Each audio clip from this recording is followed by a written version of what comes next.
이 한 시간 하나님의 은혜가 더 풍성하게 임하게 되기를 예수님의 이름으로 축원해 드립니다. 제가 전도사 때 그때 이제 장암제일교회를 섬기는데 1992년 그때였어요. 1992년 그때 이제 이장님이가 그 다가올 미래를 준비하라 그 책으로 되게 유명하잖아요. 그래서 막 정말 센세이션을 일으킨 겁니다. 그때 한 권사님이 새벽에 하얀 소복을 입고 교회 새벽 예배 온 겁니다. 그래서 제가 그 권사님에게 권사님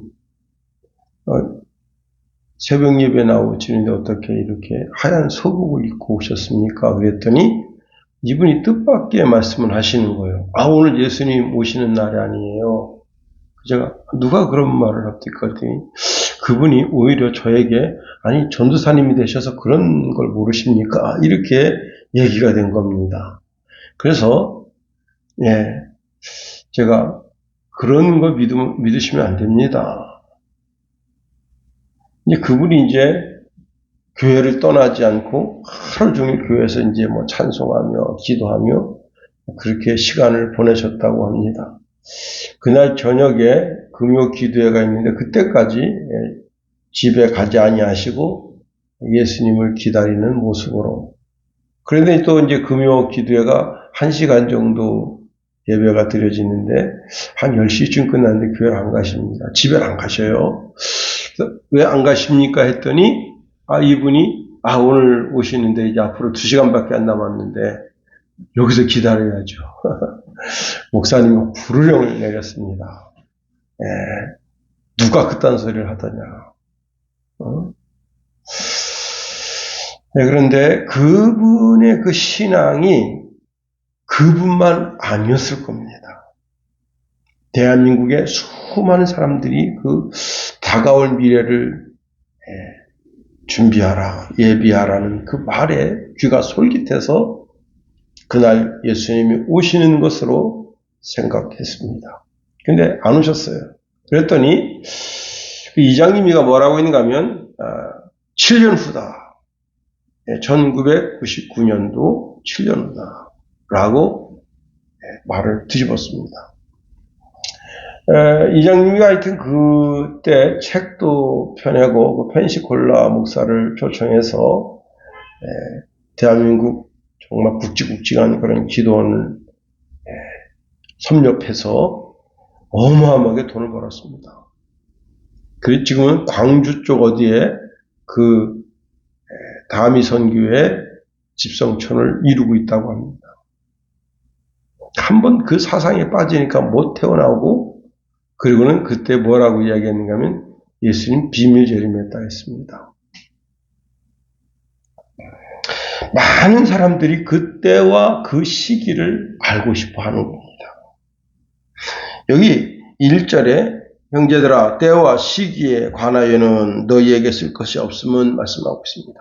때와 시기는 이것은 다른 그것이 아니라 예수 그리스도의 강림의 때를 이야기하고 있는 겁니다. 예수 그리스도의 강림의 때, 그때에 대해서 바울이 1절 하반절에 너희에게 쓸 것이 없다 했습니다. 이 말은 무슨 말인가 하면 이미 데살로니가 교회 성도들은 알고 있다는 거예요. 그때와 그 시기에 대해서 알고 있다는 거예요.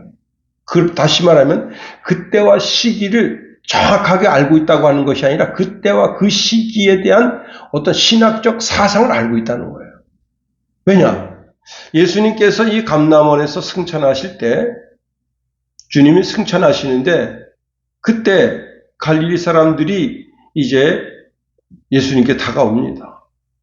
그 중에 거기에 많은 주의 형제들이 감람원에 모였습니다. 제법 숫자가 됩니다. 그러니까 예수님도 죽으셨다 부활하셨지. 그러니까 때가 바로 이때인가 보다. 이스라엘 나라를 회복할 때가 이때인가 보다. 지금 사실 이 예루살렘의 왕도 유대 출신의 사람이 왕이 아닙니다. 이두메 출신의 사람이 왕을 하고 있습니다. 그리고 정치적으로나 또 군사학적으로나 여러 면에서 지금 로마군이 지배하고 있습니다. 그러니까 이 두 세력을 내쫓아야 되는 거예요. 예. 그래야 진정한 이스라엘, 진정한 유다라고 할 수 있어요. 그래서 그 중에 한 제자가 예수님에게 물었습니다. 이스라엘 나라를 회복할 때가 이때입니까? 그랬더니 예수님께서 하시는 말씀이 때와 기한은 하나님께 속한 것이다. 하나님 아버지께 속한 것이다. 말씀하셨습니다. 그리고 너희 알 바 아니다 말씀하셨습니다. 그리고 오직 성령이 너희에게 임하시면 너희가 권능을 받고 예루살렘과 온 유대와 사마리아 땅끝까지 이르러 내 증인이 되리라 하십니다. 다시 말하면 그 주님의 강림하시는 그것에 신앙의 초점을 맞추지 말라는 거예요. 거기에 신앙의 초점을 맞추지 말고 성령 충만한데 신앙의 초점을 맞추라는 겁니다. 우리는 성령 충만한데 우리의 신앙의 초점을 맞춰야 되는 거예요. 그래서 바울이 오늘 본문에 너희에게 쓸 것이 없으면 이렇게 말하고 있는 것은 바로 그와 같은 이야기입니다. 다 알고 있다는 거예요. 그때와 그 시기에 대해서 너무 집착하지 말라. 초대교회 성도들처럼 너무 집착하지 말라는 거예요. 그런데 여러분 어떤 일이 벌어졌습니까?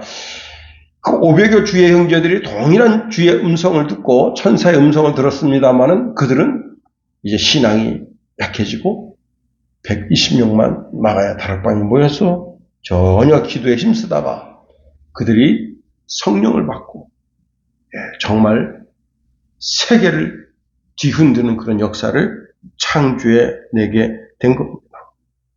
자, 그럼에도 불구하고 바울이 오늘 그 때와 시기에 대해서 이렇게 말하고 있는 이유가 있습니다. 그게 뭐냐면 이 데살로니가 교회 성도들 가운데 바울에게 복음을 깨닫고 이제 예수 믿기로 시작한 많은 성도들이 있습니다. 그 많은 성도들 가운데 시간이 지남으로 점점점 시간이 지나면서 이제 육신의 연약함 때문에 죽어가는 거예요. 내가 죽기 전에 예수님 강림했으면 얼마나 좋겠어. 라고 하는 그런 간절함이 있는 거예요. 예. 우리가 예수 그리스도를 구주로 믿고 하나님의 자녀가 돼서 우리가 마귀 권세, 세상 권세, 사망의 권세를 이겼다 하지만 그래도 내 본영, 이 본심 속에, 내 이 심령 속에는 죽음에 대한 두려움이 있는 거예요. 네.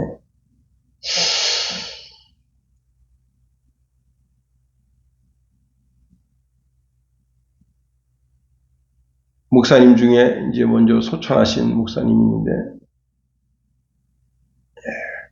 그 사모님과 대화를 나누는데, 목사님이 이제 정말 죽지 않으려고 막 정말 기를 씁니다. 정신줄을 놓지 않으려고 막 기를 쓰고, 화공을 향해서 오지 마라, 오지 마라. 왜냐하면 이게 죽음을 이제 그때 그 목사님이 간 기능이 제로가 됐습니다. 그래서 몸이 이제 점점 독소가 몸으로 쌓여가는데 의사는 이제 오늘 넘기기 어려울 것 같습니다. 그렇게 이야기했는데 5일간 더 사셨어요. 근데 그분은 오지 마라, 오지 마라. 왜냐하면 이게 영의 눈이 이제 떠져서 보이는데 이게 두려운 거예요. 영적인 실체가 두려운 거예요. 그 천사들이 그 영을 이제 받아서 하나님께로 이제 모셔 올라가려고 하는데 오지 마라, 오지 마라 하니까 두려운 거예요. 하여튼 그 목사님 두려운 거예요. 그래서 제가 갔습니다. 가서 이제 할머니 때 그 이야기를 했어요. 할머니 때. 그리고 이제 할머니 때 할머니가 신앙생활 개떡같이 해가지고 그리고 이제 소천하셨는데 할머니가 이렇게 말합니다. 저 마귀가 지금 지붕 끝에 앉았다는 거예요. 저는 안 보여요. 그런데 지금 여기가 조금 더 내려와서 텐마루에 앉았다. 그래서 할머니 뭐가 안 보이냐? 안 보인다고. 근데 그게 천사였을지 마귀였을지 모르겠어요. 근데 할머니는 마귀라는 거야. 그게 마귀라는 거야. 시커먼 게 셋이 와 있다. 자기 영을 거두려고. 그래서 제가 그 역으로 이제 목사님이셨으니까 그게 혹시 천사가 아니겠는가? 주의 사자가 아니겠는가? 그리고 목사가 죽음 앞에 서서 너무 세상 살려고 막 몸부림치는 게 사실 신앙적으로 옳은 건 아니에요. 왜? 목사가 여지 설계해왔단 말이에요. 죽음이 성도에게 최고의 축복이라고 그렇게 설계해 놓고도 막상 자기가 죽음 앞에서 참 그렇게 떨고 있을 때, 그럴 때, 제가 이제 오늘 어떤 목사님 설교를 들었는데 주기철 목사님에 대한 이야기를 합니다. 근데 주기철 목사님이 그 죽음 앞에서 엄청 당당했다 그래요. 근데 제가 듣는 바에는 옛날에 그 주기철 목사님 이제 순교할 때 그 모습에 대해서는 그렇게 듣지 않았습니다. 주기철 목사님도 죽음 앞에서 굉장히 떨었어요. 그런데 그 목사님 전혀 다르게 말씀하셔서 이게 누구의 설교가 옳은 건가? 저도 이제 주일학교 때 쭉 신앙생활하면서 그때 주기철 목사님 그 죽음 앞에서 굉장히 떨었었다. 그래서 일본 순사가 잡으러 왔을 때 어디로 숨었느냐? 어디로 숨었겠어요? 부강지 안에 들어간 거. 부강지 안에 목사가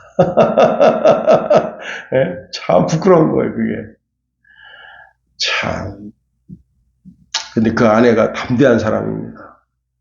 목사님한테 이렇게 말하는 거예요. 이번에 가시면 순교하십시오. 자기 남편한테. 이번에 가시면 순교하십시오.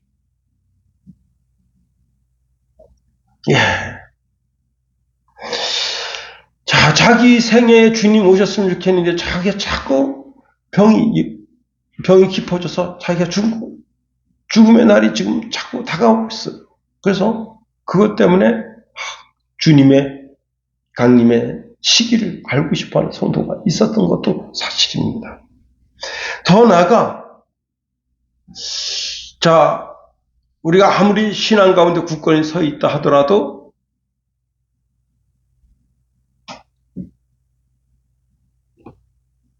신앙 가운데서 이미 잠자는 자도 있는 거예요. 그래서 우리가 예수 그리스도를 믿고 주님이 땅에 강림하실 때 부활체를 입는다고 했는데 그것에 대한 많은 혼란이 있고 그래서 이런 문제로 인해서 예수 그리스도의 강림의 문제로 인해서 이 데살로니가 교회가 혼란에 빠져있던 것이 사실입니다. 그런데 바울이 여기에 대하여 한 말씀 더 합니다. 2절에 보니까 주의 날이 밤에 도둑같이 이룰 줄을 너희 자신이 자세히 알기 때문이라 말씀하십니다. 가장 깊은 밤, 영적으로 가장 깊은 밤.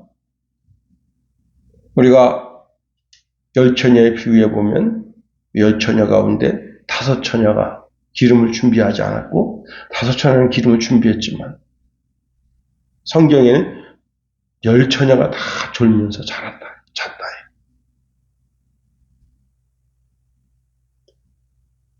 결국은 기름을 준비한 그 10처녀는 그 혼인잔치에 들어갔지만 기름을 충분히 준비하지 못한 5처녀는 기름을 준비하러 갔다가 그만 결국은 그 혼인잔치에 참석하지 못했다.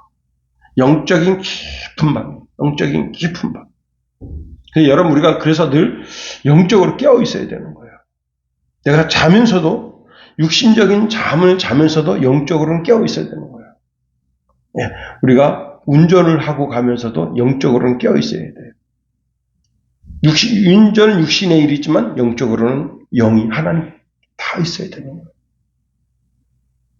내가 직장에서 내 업무를 봅니다. 그래도 영적으로는 깨어 있어야 되는 거예요. 영이 하나님께 다 있어야 되는 거예요. 그렇습니다.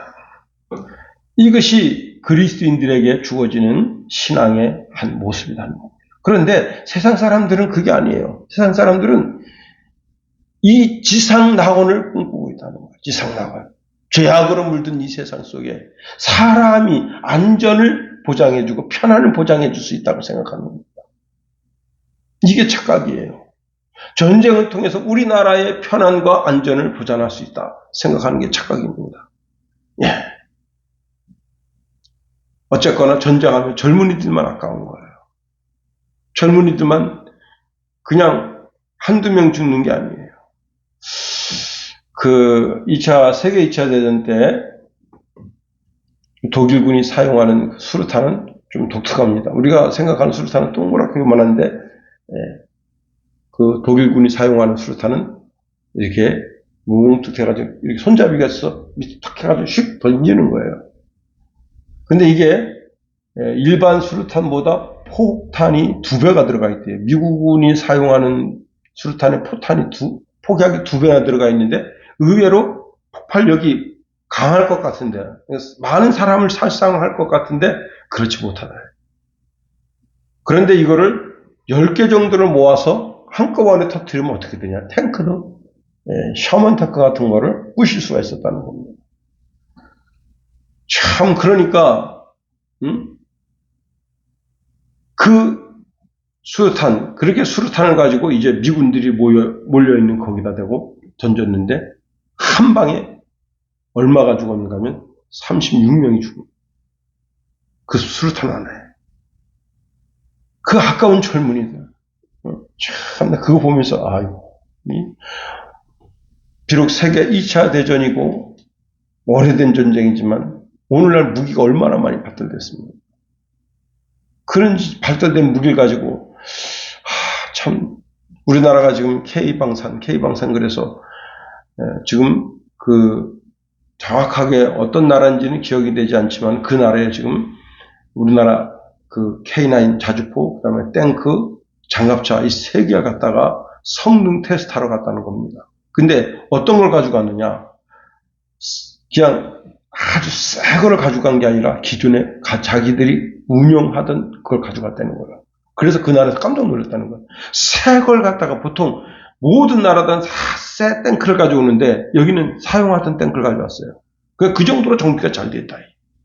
K9 자주포도 그 다음에 장갑차도 하는데 전 세계 깜짝 놀란 겁니다. 우리나라가. 그러니까 지금 그 무기를 서로 미국 무기를 제껴놓고 서로 우리나라 무기를 살려고 하는데 그 무기가 뭐예요? 대포 하나 터지면 그 반경 50m 전부 다 죽는 거예요. 세상 안전하다 편안하다 하는 곳이 없습니다. 예. 세상에 안전하다 편안하다 생각하는 생각 자체가 큰 우산이에요. 아주 오래전에 그 미국 한 주에 핵폭탄이 터져도 50년 견딜 수 있는 빵카를 만들었습니다. 야, 대단합니다. 50년을 버텨요. 산소 정화를 할 수 있는 그런 시스템 만들어 놓고 식물을 거기서 산소를 발생할 수 있도록 하고 그 다음에 그 안에 장비를 다 갖춰놓은 거예요. 몇백억을 들여서 하는 겁니다. 자기는 핵폭탄이 터져서 지구가 200번, 지금 현재 있는 핵폭탄으로 지구를 200번 망가뜨릴 수 있대요. 200번 망가져서 다 망가져도 50년 후에는 지구가 정화되어 있을 거다. 그럼 거기서 나와서 최초의 인류가 되겠다. 와, 대단한 겁니다. 이 생각이 대단한 거예요.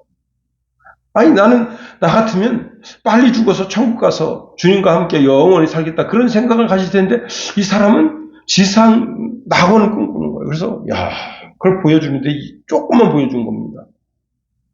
식량이 비치되어 있는데, 그 식량을 이제 쌀, 이런 거 있잖아요. 그런 식량을 해마다 묵은 식량을 빼내고 새 식량을 갖다 채워주고, 물도 마찬가지입니다. 모든 걸 그렇게 하고 있어요. 50년을 버틴다. 근데 정말 50년을 버틸 수 있겠는가? 이 지상낙원을 꿈꾸는 많은 사람들이 있습니다. 이건 또 하나의 불신앙이다 하는 겁니다. 창세기 11장에 있는 바벨탑을 쌓는 사건과 똑같아요. 인간이 큰 탑을 만들어서 하나님이 세상 물로 심판할 때 물심판을 견딜 수 있는 그런 걸 만들겠다. 하나님의 심판을 피하겠다고 하는 얄팍한 생각을 가지고 있다는 겁니다. 자, 그런데 지난 시간에도 우리가 살펴봤습니다만은 이렇게 편안하다, 안전하다 하면서 자기를 위로하는 그 위로가 하나님에 대한 큰 불신앙이다. 그래서 여기에 지금 뭘 임신하고 있느냐? 이 사람들은 하나님에 대한 불신앙을 임신하고 있는 거예요.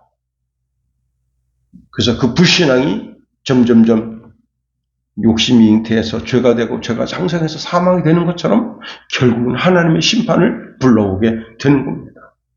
최종적으로는 그들에게 돌이킬 수 없을 정도로 급작스럽게 주님의 강림이 그들에게 임하게 되는 겁니다.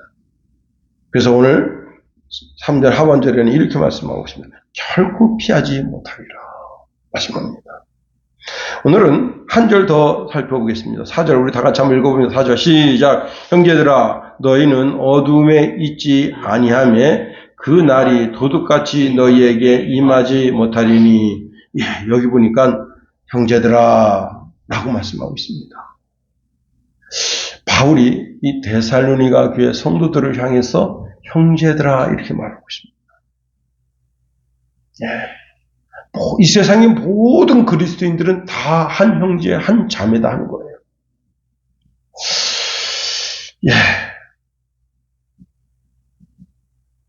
최근에 이제 노예에 좀 가슴 아픈 일이 있었습니다. 한 목사님이 이제 우리 노예에서 이렇게 떨어져 나갔어요.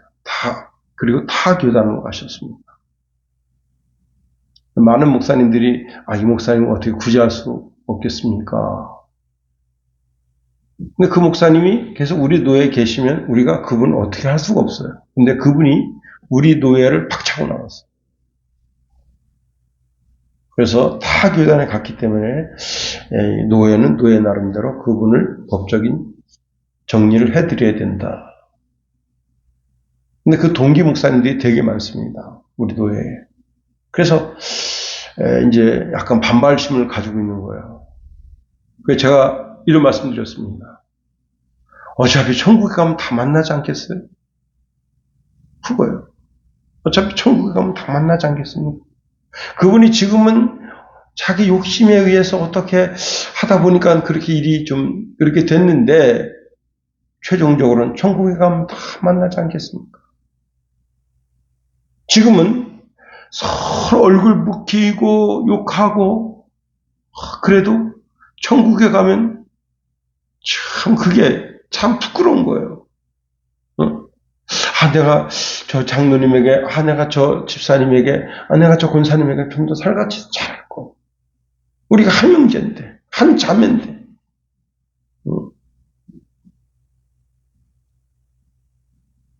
막 신경질 내고, 막 벽을 세우고, 갈라치기를 하고, 그럴 필요가 없었는데. 바울은 대사도입니다. 어마어마한 대사도예요. 성경을 14권이나 쓴 사람이고 학문이 굉장히 깊은 사람이에요. 그런데 데살로니가 교회 성도들은 지금 이제 예수 믿고 성도가 된 사람들이에요. 그런데 그 성도들에게 이렇게 말합니다. 형제다, 자매다 그 말을 쓰고 있는 거예요. 다시 말하면 내가 그리스도 예수의 강림을 간절히 소망하며 기다리는 것처럼 여러분도 그리스도의 강림을 간절히 소망하며 기다리는 그런 성도다 하는 거예요. 그러면서 이렇게 말씀하고 있습니다. 너희는 어둠에 있지 아니하다. 어둠에 속하지 않았다는 거예요. 여러분 소속이 분명해야 되는 거예요. 소속이. 1000 1938년도에 19살에 한 젊은이가 일본군에 차출돼서 이제 일본군으로 이제 전쟁에 나가게 됐습니다. 그런데 2년 뒤에 나라가 이제 일본이 패망하면서 이분이 거기에 머물러 있다가 얼떨결에 붙잡혀서 중공군으로 편입됐습니다. 중공군으로 있다가 중공군 그 사단이 인민군 부대로 옮겨지게 됐어요. 그래서 인민군 부대로 옮겨지고 얼마 안 있다가 6.25가 터졌습니다. 그래서 이 사람은 인민군으로 이제 우리나라 참전했다가 메가다 장군이 인천 상륙작전하면서 포로로 붙잡혀서 거제도에 있다. 거제도에서 이제 전황서를 쓰고 대한민국 국군이 됐습니다. 이 사람은 16년 동안 군 생활했는데 일본군, 중공군, 북한군, 그다음에 최종적으로 한국군이 됐어요. 10년 동안 생활했대요. 와, 대단합니다.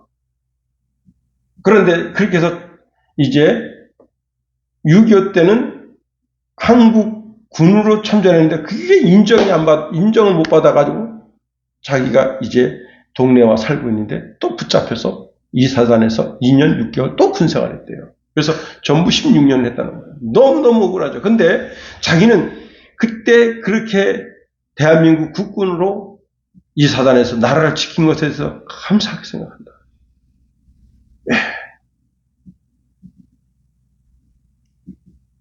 정말 여러분 역사의 격동시대에 있을 수 없는 일을 겪었지만 그분이 북한에 있어서 보세요.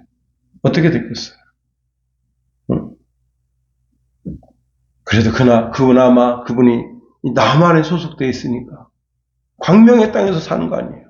그 자자손손이 그 자녀들이 그냥 많아요. 그리고 다 잘 됐어. 응? 북한에서 남한으로 내려온 분들은요 생활력이 보통 강한 분들이 아니에요. 다 잘 된 거예요. 자기는 이 남한에 소속된 게 너무 감사하다는 거예요.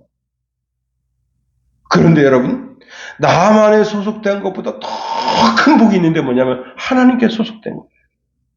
그렇습니다. 어둠에 속하지 않은 거예요. 어둠의 권세에 소속되지 않은 거예요. 야, 이게 이 땅에서도요. 학생들도 마찬가지입니다. 학생들도 어둠의 세력에 속해 있는 학생들이 있어요. 밀진. 야, 학생 놈이 어떻게 하느냐? 전철에서. 참 이게 이상하게 문화가 그 틱톡이라고 하는 것을 올리려고 이놈이 여러분 시리얼 있잖아요. 시리얼하고 우유를 이렇게 하면서 자기 얼굴에다 짓다 부어요. 그걸 또 찍는 놈이 있어요. 그리고는 막 청소하다가 두 놈이 싹 도망가 버립니다. 그리고는 그걸 찍어서 틱톡에 올리는데 하루에 46,000 그걸 받았다니. 근데 그 틱톡도 돈을 주나 봐요. 응? 그래가지고 돈 벌려고 지금 그렇게 하는데 또 어떤 놈은 무슨 짓을 하는가 하면 야 남의 영업장에 가서 그렇게 막 소란을 치고 막 그냥 그 탭으로 올라갔다 내려갔다 막 배트맨하고 뛰고 응?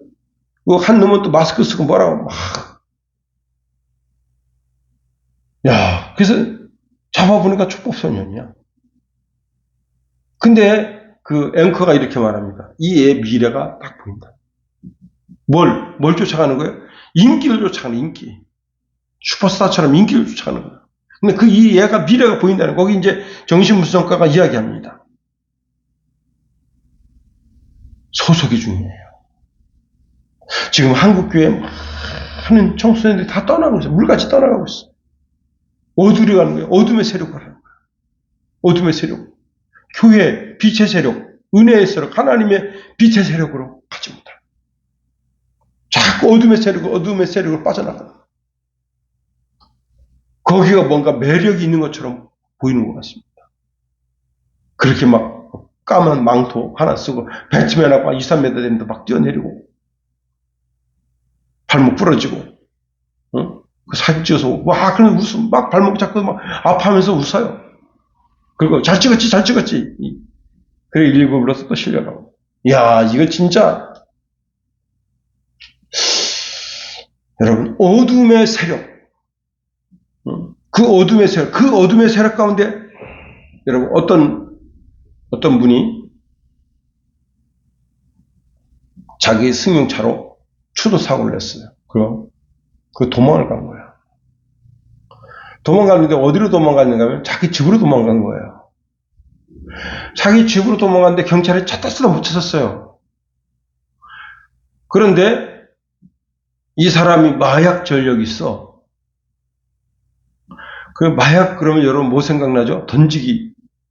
어디다 던지죠? 변전함에다 던진다고. 그래서 한 경찰관이 혹시 변전함 한번 뒤져볼 건데 여러분 그 좁은 데 그 숨기고 거기서 자고 있는 거예요. 이야, 거기 잘못하면 그게 고전압이에요. 380볼트 전기가 흐르는데요. 잘못하면요 그냥 거기서 진짜 돌구이 됩니다. 근데 거기 그 안에 들어가서 이러고 자고 있는 거예요. 반스만 입고 자기 집에서 못 자고 마약에 취해서. 야, 어둠의 세력. 이거 참 심각한 겁니다. 야,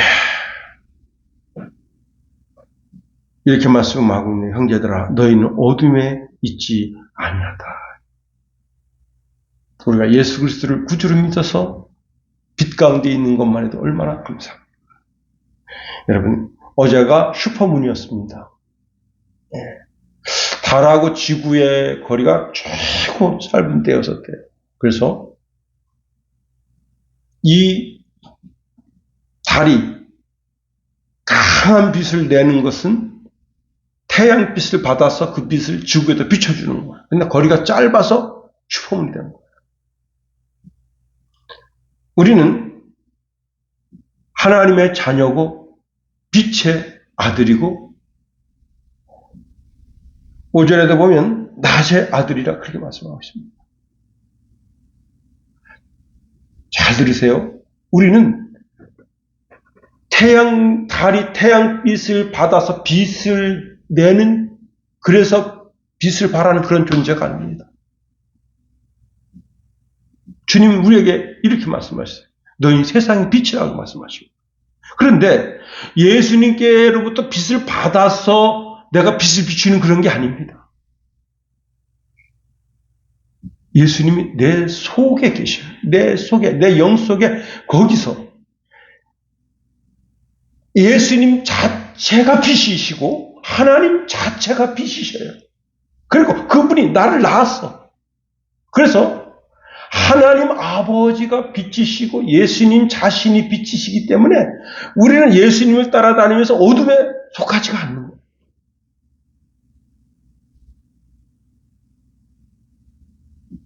무슨 달처럼 태양빛이 발해서 하는 게 내 속에 빛 자체가 들어있는 거예요. 내 속에. 내 영 속에 빛 자체가 들어있는 거예요. 빛 대신 그리스도가 내 속에 들어있는 거예요. 그래서 그 성품이, 영의 성품이 자꾸 예수님을 닮아가면서 우리 삶이 빛된 삶이 되는 거예요. 옛날 안양대학교 김영실 총장님이 한구석 밝히기라고 하는 운동을 했습니다. 그게 뭐냐? 그리스도인 한 명이 어디 가 있든지 그 속에 가 있으면 그 속에 반드시 빛이 비춰야 된다는 거예요.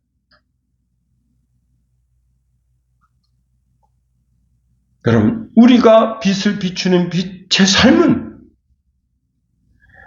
반드시 그리스도 예수의 족적이 남아야 되는 거예요.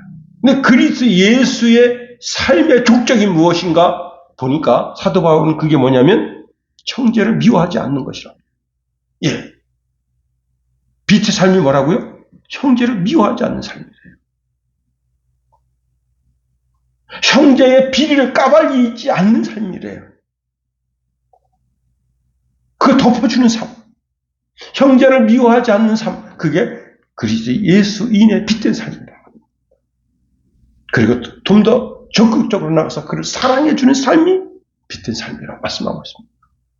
여러분, 내가 누구를 자꾸 욕을 하고 누구의 허물을 자꾸 들춰내고 그러면요, 나는 빛의 자녀, 낮의 자녀가 아니고 어둠의 자녀구나.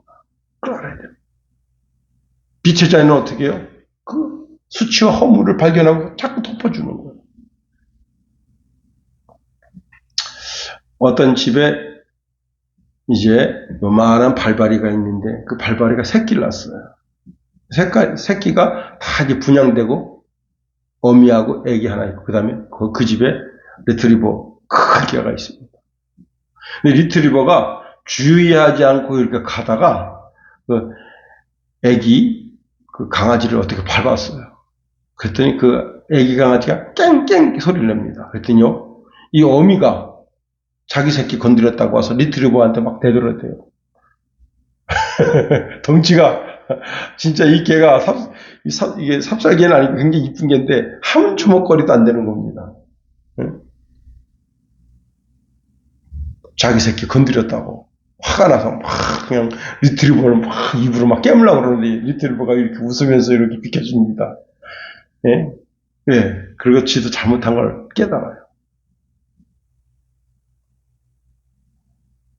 여러분. 그리고는 그 새끼한테 가가지고 뭐 걔가 뭐 말을 하겠어요? 그 애기한테 이렇게 쳐다보면서 그 좀 약간 뭐랄까 눈빛이 미안하다는 눈빛이에요. 걔도. 그래서 야 이게 리트리버가 보통이 아니구나. 네. 여러분 개만도 못한 인간 되면 안 됩니다.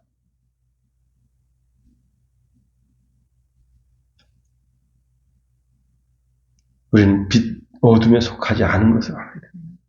빛에 속한 빛의 자녀인 것을 알아야 됩니다. 기도하겠습니다.